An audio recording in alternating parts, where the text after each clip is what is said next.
दोस्तों, आज की कहानी है आप अपना ससुराल संभालिए और मुझे मेरा ससुराल संभालने दीजिए। बेटा, तुझे पता है कि तेरा पति कितना कमाता है और अपने घर वालों पर कितना खर्च कर देता है। अरे, आज के ज़माने में इतनी सीधी सादी क्या होना कि तुझे ये सब भी नहीं पता।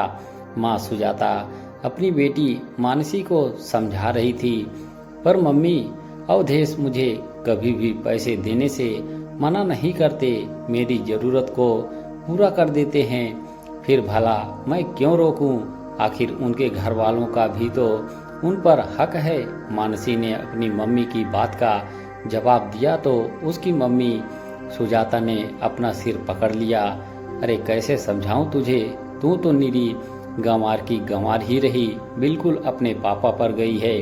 अरे, तेरा पति इतना कमा रहा है कि तेरी जरूरत के साथ साथ अपने घर वालों को दे रहा है, तो सोच, उनको देने की जगह कोई प्रॉपर्टी तो बना सकता है। आखिर वो प्रॉपर्टी तेरे ही काम आएगी। क्या मम्मी, क्या फालतू की बातें बोले जा रहे हो?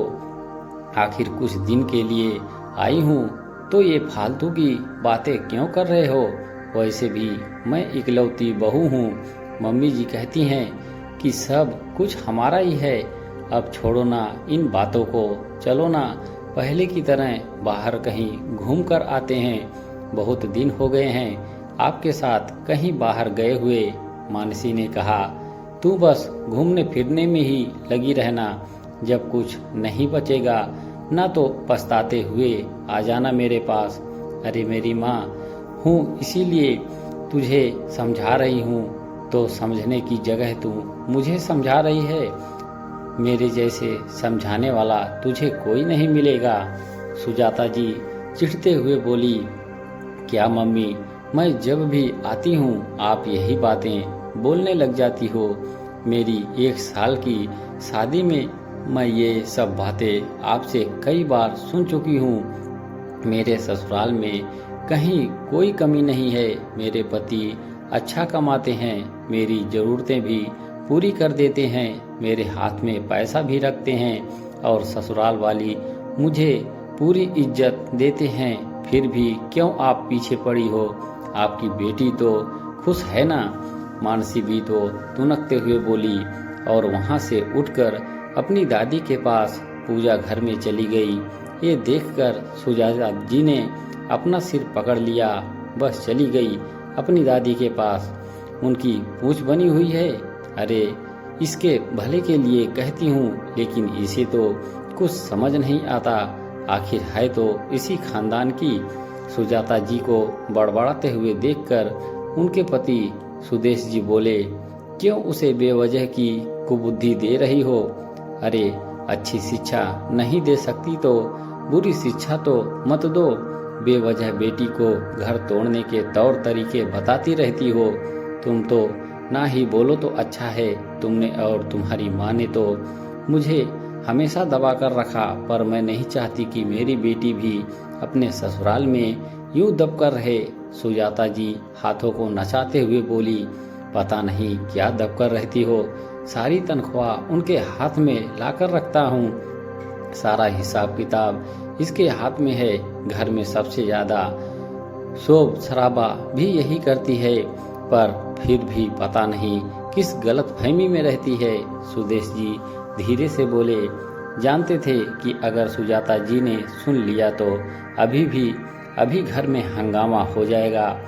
सुजाता जी का स्वभाव शुरू से ही ऐसा रहा है। खुद भी कभी अपने ससुराल वालों से उन्होंने बनाकर नहीं रखी। शादी होते ही कुछ दिनों बाद ससुराल वालों से लड़ झगड़ कर अलग हो गई। 1 साल बाद पापा और छोटे भाई की कार एक्सीडेंट में मृत्यु हो जाने के कारण माँ को अपने पास रखना पड़ा, पर वो भी उसे बोझ लगती थी। सुदेश जी अपनी सारी कमाई उनके हाथ में ही लाकर रखते थे, पर फिर भी उन्हें ये गलत फहमी रहती कि चोरी छुपे वो अपनी माँ को कुछ ना कुछ दे रहे होंगे, और इसके लिए उन्होंने घर का माहौल भी काफ़ी बोझिल कर रखा था। रोज किसी ना किसी बात को लेकर घर में हंगामा हो ही जाता था। जबकि उनकी सास के पास तो पेंशन का सहारा था। मानसी ने शुरू से ही घर में ऐसी लड़ाई झगड़ा वाला माहौल देखा था, पर साथ ही यह भी देखा कि दादी ज्यादा कुछ कहती नहीं थी। जितना उनसे बन पड़ता था वो उतना काम करती थी और शांतिपूर्वक अपनी पूजा पाठ में मगन रहती थी। वो हमेशा मानसी को अच्छी अच्छी बातें सिखाया करती थी और प्यार भी उसे अपनी दादी से ही ज्यादा मिला था। इसीलिए मानसी को अपनी दादी का साथ ज्यादा अच्छा लगता था और वो अक्सर अपनी दादी के पास ही रहती थी। इसीलिए सुजाता जी को लगता था कि मानसी अपनी दादी के पीछे लगी रहती है। दादी मानसी को उसके खिलाफ भड़का रही है, जबकि दादी तो उसे बहुत अच्छी अच्छी बातें सिखाती थी। मानसी को अपनी माँ के नज़दीक देखकर सुदेश जी को भी तसल्ली हो जाती थी कि कम से कम बेटी गलत चीजें नहीं सीख रही है, दादी उसे अच्छे संस्कार ही दे रही है। इसीलिए सुजाता कितना भी हंगामा करे वो उससे ज्यादा कुछ नहीं कहते थे। लेकिन अब वो तो बेटी की शादी हो गई थी, लेकिन अभी भी सुजाता जी का स्वभाव वैसा ही था। अब जब मानसी अपने मायके आती थी तो सुजाता जी उसे उसके ससुराल वालों के खिलाफ भड़काती थी। वो मानसी को बार बार यही समझाती थी कि अपने पति की सारी कमाई अपने पास ही रखा कर, उस पर तेरा हक है, तेरे ससुराल वालों का नहीं। लेकिन मानसी के कानों पर तो जूं तक नहीं रेंगती थी। वो तो उनकी बातों को हंसकर टाल देती थी। खैर, सुजाता जी किसी काम से रसोई की तरफ जा रही थी तो पूजा घर में बैठी दोनों दादी पोती की बातें सुनकर वहीं ठिठक गई। दादी मानसी को समझा रही थी, मानसी बेटा, तुम अपने ससुराल में इकलौती बहू हो। बेटा, अपने मायके का मान ससुराल में हमेशा बनाए रखना। हाँ, अगर तुम्हारे साथ कुछ गलत हो तो बोलने से पीछे हटना मत, लेकिन बेटा कभी खुद गलत मत करना। आखिर तुम्हारे सास ससुर भी तुमसे बहुत उम्मीदें होंगी। एक बहू चाहे तो घर को स्वर्ग बना सकती है। हाँ, बस उसे ही दबा दीजिए, दूसरों की उम्मीदों के तले उसे मत जीने दीजिए अपनी जिंदगी। तभी मैं सोचूं इसे मेरी बात समझ में क्यों नहीं आती। आज भी आपने इस भड़काना बंद नहीं किया। अचानक सुजाता जी ने कहा तो सुनकर उनकी सास चुप हो गई, लेकिन मानसी ने कहा, मम्मी, आप दादी से ऐसे कैसे बात कर रही हो? जैसी आप हैं कम से कम वैसी बनने की कोशिश मत कीजिए। क्या मैंने बचपन से नहीं देखा कि आपने घर का माहौल कितना खराब कर रखा है? उसे इस बात तरह बोलते देखकर सुजाता जी अपनी सास से बोली, देखा कितना भड़का दिया है आपने इसे। अपनी माँ पर कैसे कैसे इल्जाम लगा रही है ये। यही सब सिखाती हैं आप इसे? मम्मी, मैं किसी के कहने पर नहीं कह रही हूँ। ये तो मुझे भी दिखता है कि आपने क्या क्या किया है। हाँ, अपनी माँ की सलाह तो तुझे समझ में आती नहीं है। तुझे तो अपनी दादी और पापा की बात समझ में आती है। वैसे भी दबकर रहने वाली बहू तो इन्हें आदर्श बहू लगती है। तुझे अपने ससुराल वालों के सामने दबकर रहना है तो रह, लेकिन यहाँ आकर मुझे समझाने की जरूरत नहीं है, वो भी इस औरत के लिए जिसने कभी मेरा घर ढंग से बसने नहीं दिया।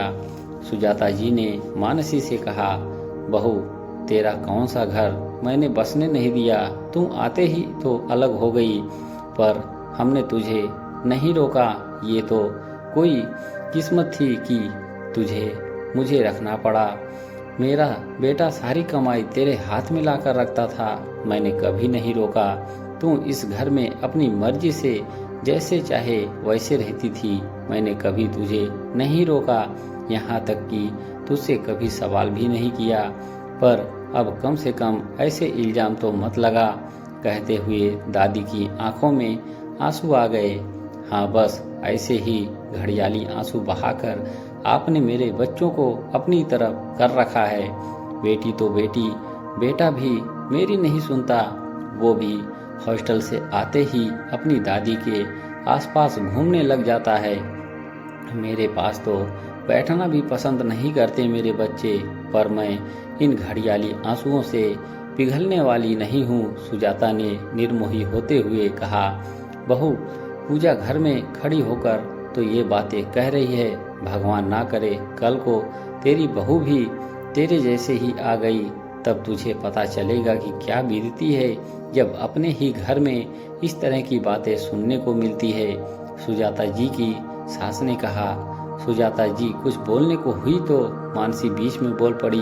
मम्मी, आपको दादी से लड़ने की जरूरत नहीं है, और रही बात मेरी, तो आपको मेरे मैटर में अब ज़्यादा बोलने की जरूरत नहीं है। मुझे अच्छे से पता है कि मैं अपने ससुराल में किस तरह से रहूंगी। आप अपना ससुराल संभालिए और मुझे मेरा ससुराल संभालने दीजिए।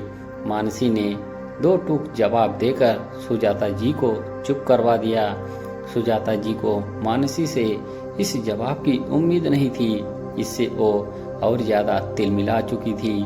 कुछ बोली नहीं। आखिर पूरे घर के लोग एक तरफ और वो अकेली एक तरफ। उन्हें तो आज भी यही लगता है कि उनके घर वालों ने, खासकर उनकी सास ने, उनकी बेटी को उनके लिए उनके खिलाफ भड़का दिया है। दोस्तों, इस कहानी से आपकी क्या राय है कमेंट बॉक्स में ज़रूर लिखें। हमारे चैनल से जुड़े रहने के लिए आप सभी का धन्यवाद।